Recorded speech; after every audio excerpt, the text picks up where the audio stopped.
John has been a valued police officer for 26 years, committed to public service as a senior investigating officer, supporting victims and their families in bringing offenders to justice.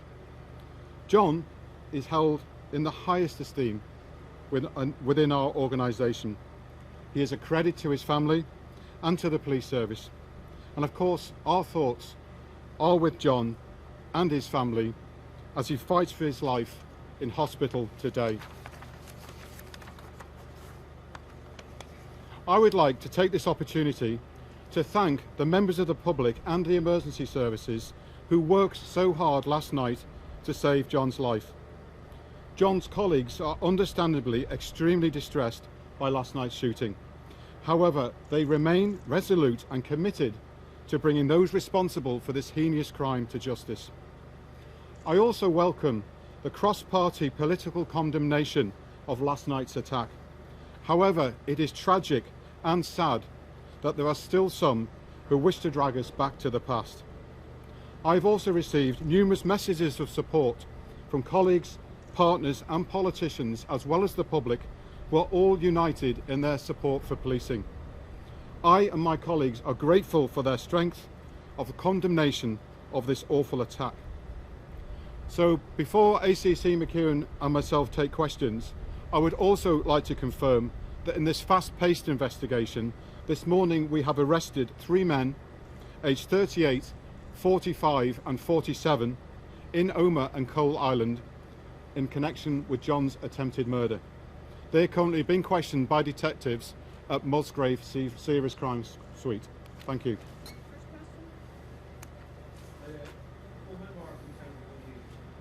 We have surveillance of an off-duty officer, 3 arrests already, 2 gunmen, burned out car. How professional and well-resourced do you think the organisation behind this is? So the investigation is at an early stage. We're keeping an open mind at the moment. Our primary focus of that investigation is on violent dissident Republicans, and within that a group called New IRA. We continue to work against these groups. We know that they have a level of capability, and as we've seen this horrific attack play out last night, as I say, we're keeping an open mind. That's where the focus of the investigation is at this moment, and you will understand why I won't be drawn on further detail at this time.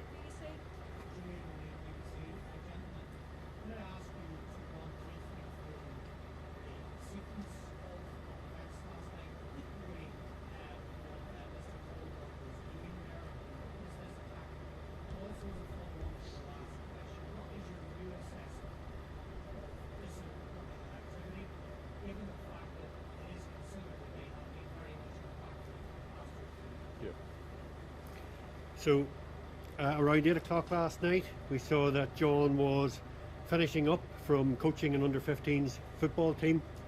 He was accompanied by his young son, and in fact putting footballs into the boot of his car. When 2 gunmen appeared, fired multiple shots, John ran a short distance, and as he fell to the ground, the gunmen continued to fire shots at him. As we said earlier, and again we'd like to acknowledge the assistance and the quick, brave actions of one member of the public who gave first aid, and the actions of our partners in the ambulance service. At this time there were many other young people, children, awaiting pickup by their parents, and those children ran for cover in sheer terror towards the centre. In terms of the ongoing threat assessment that you mentioned, that is, we work against a threat level of substantial, which means that an attack is likely. We continue to review that, and as the investigation works on, we continue to work against these groups.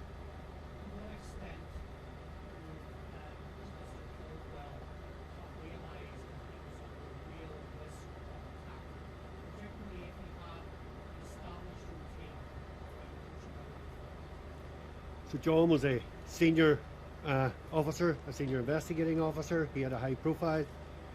All our officers work against the backdrop of a substantial threat, and as the Chief says, we will do everything we can to support them.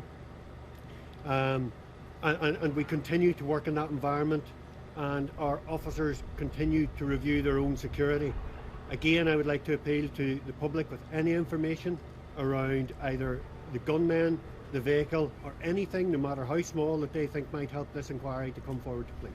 Press Association, how much of a shock is this sending to the force today? I mean, this is the most senior officer to be attacked in sort of living memory. Is it something that all officers are going to start looking at their security again, potentially reassessing at that level? Yeah, thank you. I think absolutely this has sent a huge shockwave across the organisation. We've been speaking principally with the Police Federation, but also with those representatives of senior officers and police staff who would see themselves under threat. Clearly, one of the things that defines us is our resilience and our commitment to keep going in dark times and tough times.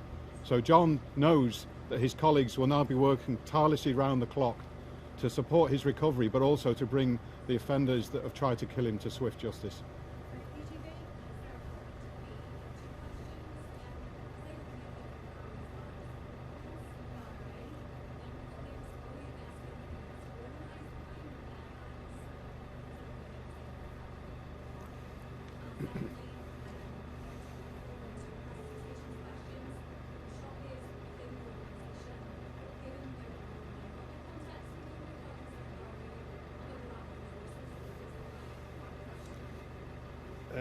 So, as I say, we're keeping an open mind in terms of the investigation, but the primary focus of that investigation at this time is violent dissident Republicans and the new IRA within that.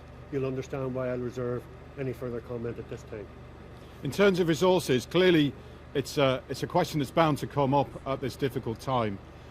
Myself and Mark are confident we have sufficient resource to pursue the offenders that have committed this crime, but clearly in days ahead there may well be wider questions asked about the prospect of losing 800 police officers whilst trying to fight against an uptake in terrorist activity. Sorry, two last questions, John. Are you treating this as an isolated incident, or are you considering possibilities that there might be other attacks?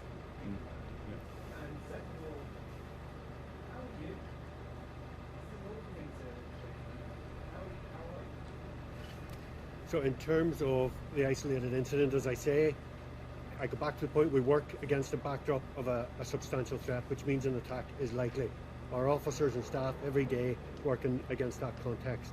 We continue to work against violent dissident Republicans and other groups who seek to harm our community and seek to attack officers in this horrific way with a callous disregard for our community. We will continue to do that.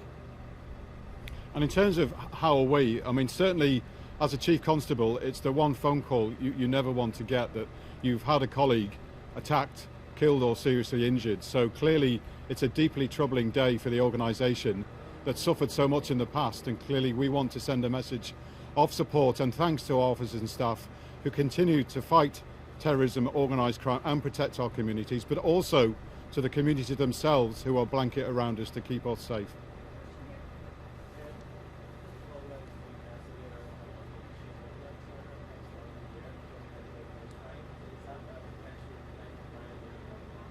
So again, you'll understand why I would reserve any detail like that, as this is the early stages of the investigation, and we're keeping an open mind, as I've said earlier.